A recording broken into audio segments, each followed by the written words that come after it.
नमस्कार, जय हिंद, वंदे मातरम। प्यारे साथियों, आई एम गुरुकुल के इस यूट्यूब चैनल पर मैं अंकित आप सभी प्यारे साथियों का हार्दिक स्वागत करता हूं, अभिनंदन करता हूं।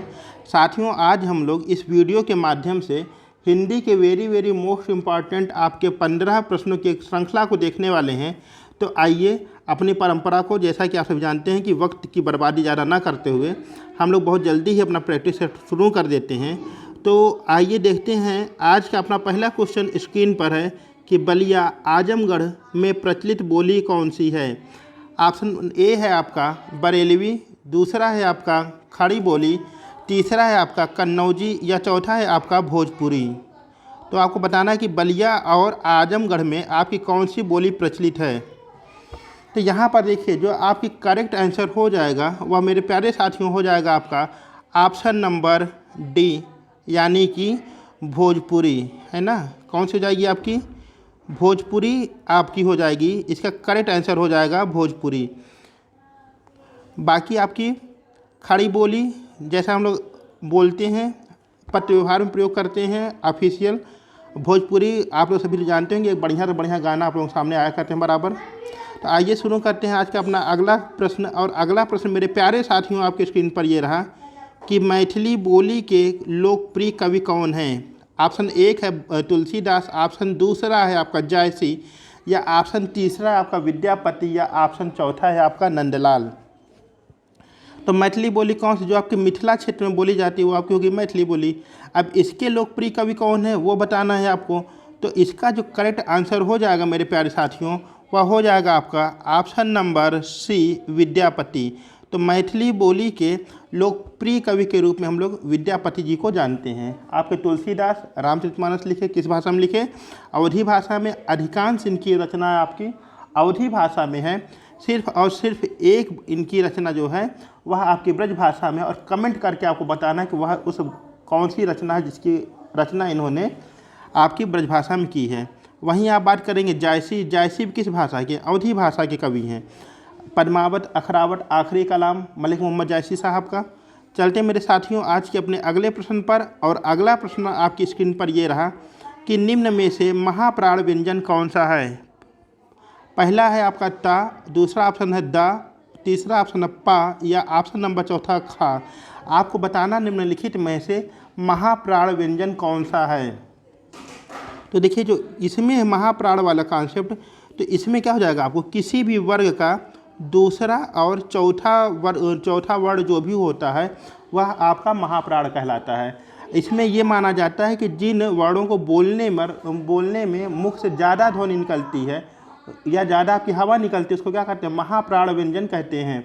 जैसे आप का वर्ग का देखेंगे, का खा, खा जैसे बोलेंगे, और फिर गा घा, तो आपको देखेंगे आपका खा और घा बोलते समय मुख से अधिक आपकी वायु बाहर आ रही है। उस आधार पर माना जाता है महाप्राण और अल्पप्राण व्यंजन। अल्पप्राण में क्या हो जाएगा? पहला, तीसरा और पांचवा वर्ण आपका। और महाप्राण में क्या हो जाएगा? किसी भी वर्ग का दूसरा और चौथा वर्ण।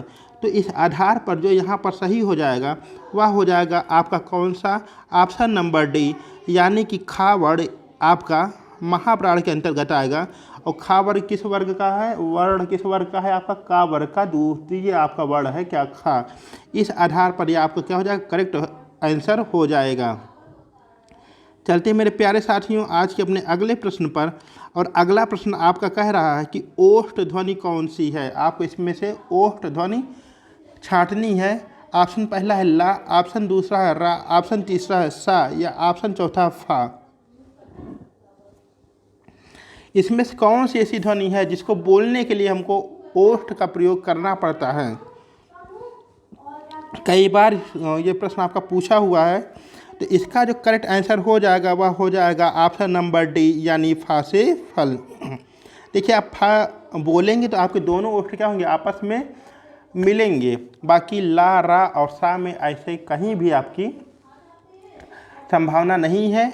आपका फा वर्ण जो है वह आपका ओष्ठ ध्वनि है। चलते हैं मेरे प्यारे साथियों आज के अपने अगले प्रश्न पर। और अगला प्रश्न आपका ये है, चांदी कैसी संज्ञा है। प्रश्न है आपका, चांदी कैसी संज्ञा है। ऑप्शन पहला है व्यक्तिवाचक, ऑप्शन दूसरा है जातिवाचक, ऑप्शन तीसरा है भाववाचक, या ऑप्शन चौथा है समूहवाचक। तो आपको बताना कि चांदी कैसी संज्ञा है। इसी के साथ ही साथ आप लोग अपनी नैतिक जिम्मेदारी लेते हुए चैनल पर यदि नए हैं तो चैनल को सब्सक्राइब अवश्य करिएगा और अपने सुझाव हमें कमेंट बॉक्स में अवश्य बताइएगा।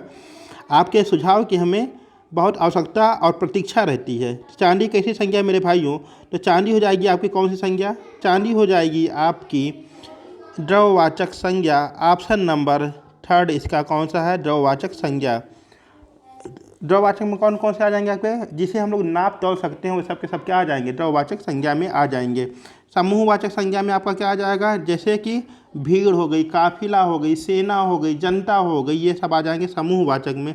जातिवाचक संज्ञा आपका नदी हो गई, पशु हो गए, गाय हो गई, लड़का हो गए, लड़की हो गई। व्यक्तिवाचक में कौन? राम, पर्टिकुलर किसी व्यक्ति का नाम या स्थान का नाम पर्टिकुलर, ये आपका हो जाएगा व्यक्तिवाचक संज्ञा में। चलते हैं साथियों आज के अपने अगले प्रश्न पर, और अगला प्रश्न आपके स्क्रीन पर ये रहा। निम्न में से स्त्रीलिंग नहीं है। अच्छा, यहाँ पर क्या करना है आपको? जब प्रश्न पढ़ते समय विशेष ध्यान कहाँ देना है कि नहीं है। हम लोग जल्दबाजी में क्या करते हैं, ये नहीं है को पढ़ते ही नहीं हैं और जल्दी से अपना ऑप्शन लगा के आगे बढ़ जाते हैं, जो आपका सरासर गलत हो जाता है और बाद में सिर्फ और सिर्फ आपके पास पछतावा रह जाता है। तो बहुत ही ध्यान से आपको परीक्षा एग्जाम हॉल में आपके क्या करना है, बहुत ही केयरफुली होकर के आपके प्रश्नों को पढ़ना है, उसके नेचर को समझने की ज़रूरत होती है। कई बार हम लोग आता हुआ प्रश्न इस चक्कर में गलत कर देते हैं। ठीक है, तो इसमें कह रहा है कि निम्नलिखित में से स्त्रीलिंग नहीं है। आपको पहला क्या है आपका? Ganga, option number 2 Yamuna, option number 3 है आपका झेलम, या ऑप्शन नंबर 4 है Sindhu. Very very most important and इसमें कॉन्सेप्ट भी है। ये क्वेश्चन आपके लिए बहुत ही यूनिक होने वाला है। निम्नलिखित में से स्त्रीलिंग नहीं है। अब आपके मन में आएगा सभी तो नदियों के नाम हैं, और नदियों के नाम क्या होते हैं? स्त्रीलिंग होते हैं, है ना। और यहीं पर आप क्या करेंगे? गच्चा खा जाएंगे, आपका जो है नुकसान हो जाएगा। क्या हो जाएगा आपका? नुकसान हो जाएगा। तो देखिए इसमें होएगा क्या आपका? इसमें होएगा आपका, देखिए जो आपकी सिंधु है क्या हो गई? इसका करेक्ट आंसर क्या हो जाएगा आपका? आपका ऑप्शन नंबर 4 यानी सिंधु आपका क्या हो जाएगा? इसमें स्त्रीलिंग नहीं होगी, और सिंधु को हम लोग क्या मानते हैं? पुल्लिंग। हिंदी के व्याकरण की दृष्टि से ये आपका पुल्लिंग होता है। इसके साथ साथ और कौन हो गया?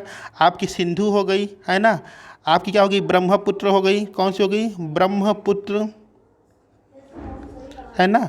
इसी के साथ ही साथ आपकी सोन, एक नदी और आपकी सोन। ये 3 नदी आपकी कौन कौन सी? सिंधु, सोन और ब्रह्मपुत्र। ये 3 नदियां जो हैं आपके अपवाद के अंतर्गत आती हैं, और ये तीनों आपकी पुल्लिंग मानी जाती है। इसको आप अपनी नोटबुक में नोट डाउन कर लीजिएगा, है ना। चलते हैं आज के अपने अगले प्रश्न पर, और अगला प्रश्न है आज का कि राम विद्यालय जाता है। ठीक, राम विद्यालय जाता है, थैंक यू। राम विद्यालय जाता है वाक्य में उद्देश्य पद आपको छांटना है। ऑप्शन पहला है आपका विद्यालय, ऑप्शन दूसरा है आपका जाता, ऑप्शन नंबर 3 है आपका राम, या ऑप्शन नंबर 4 है आपका है। तो इसमें छांटना है आपका राम विद्यालय जाता है वाक्य में उद्देश्य पद छांटिए। तो देखिए मेरे साथियों, यहाँ पर क्या होगा?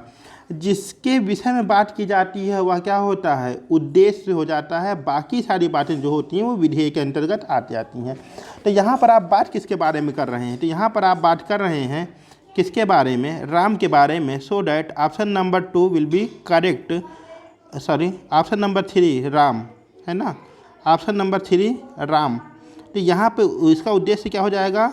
राम हो जाएगा उद्देश्य।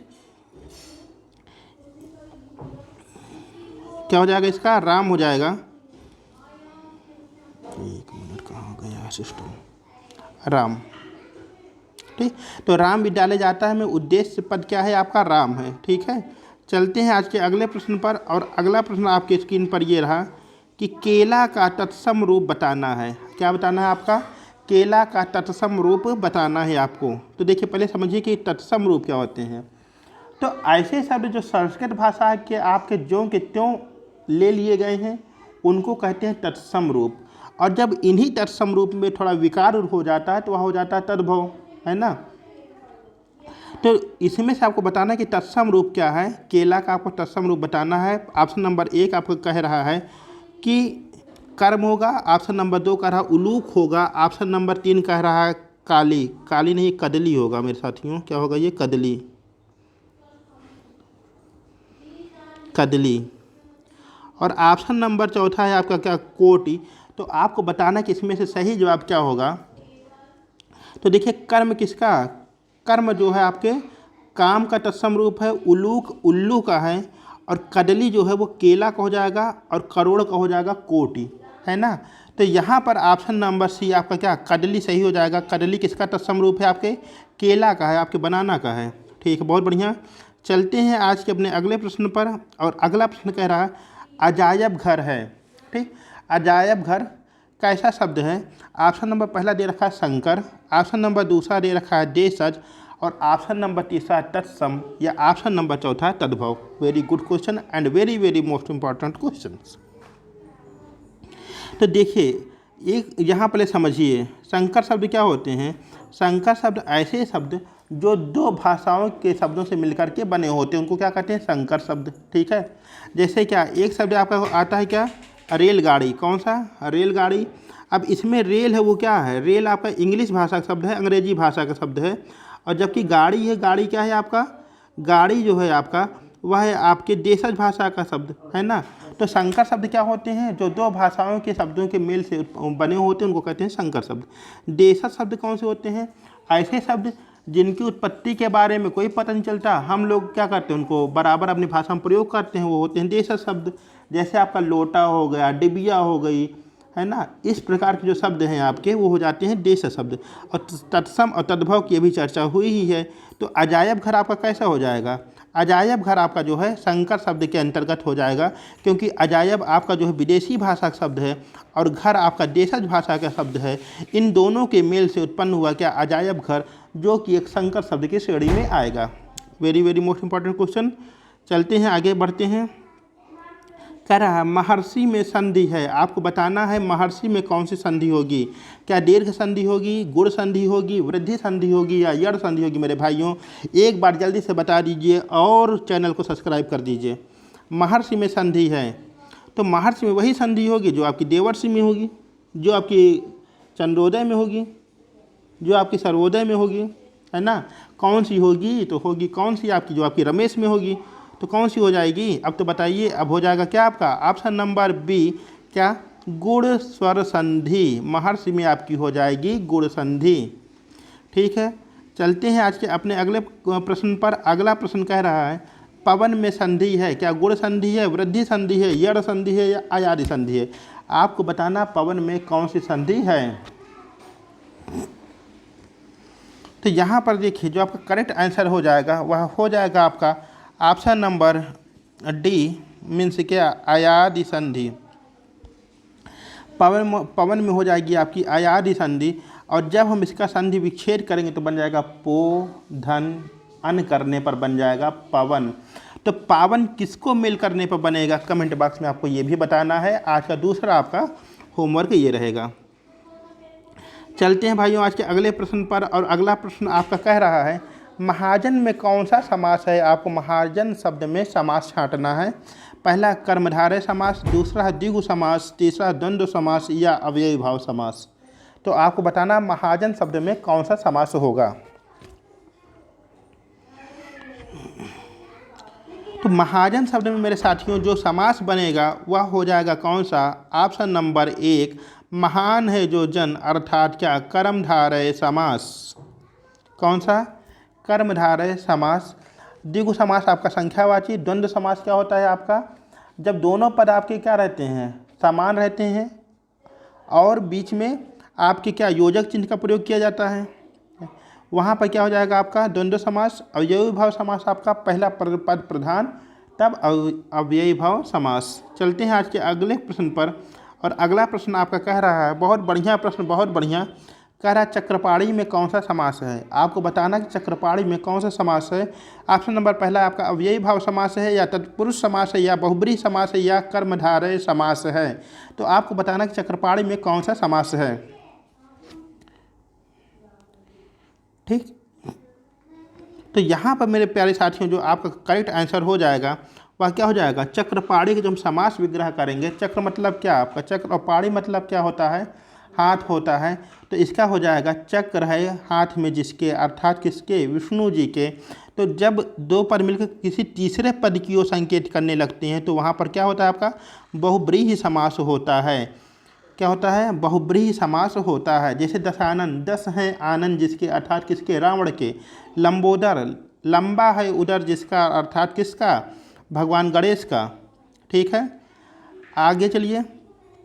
अगला प्रश्न है आपका, रामचरितमानस की भाषा क्या है? ब्रिज है, संस्कृत है, खड़ी बोली है या अवधी है?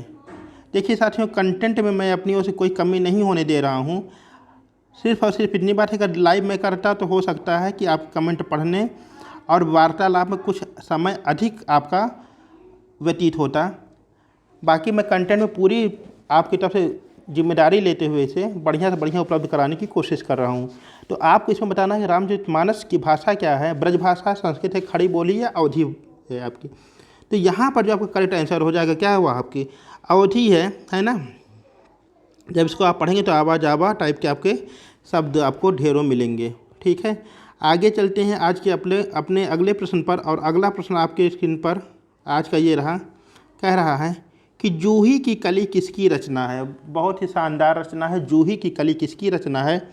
आपकी निराला की है, प्रेमचंद्र जी की है, या रामधारी सिंह दिनकर जी की है, या है ये सुमित्रा नंदन पंत जी की? तो आपको बताना है कि जूही की कली किसकी रचना है। तो जूही की कली जो मेरे साथियों हो जाएगी रचना, वह क्या हो जाएगी, सूर्यकांत त्रिपाठी निराला की रचना हो जाएगी, क्या आपकी, जूही की कली। इस तरह से आज हम लोग 15 के 15 प्रश्न देखे और बहुत बढ़िया तरीके से देखे। वीडियो पूरा देखने के लिए आप लोगों को बहुत बहुत धन्यवाद। मिलते हैं अपनी अगली वीडियो में, तब तक के लिए जय हिंद। चैनल को सब्सक्राइब करना बिल्कुल मत भूलिएगा।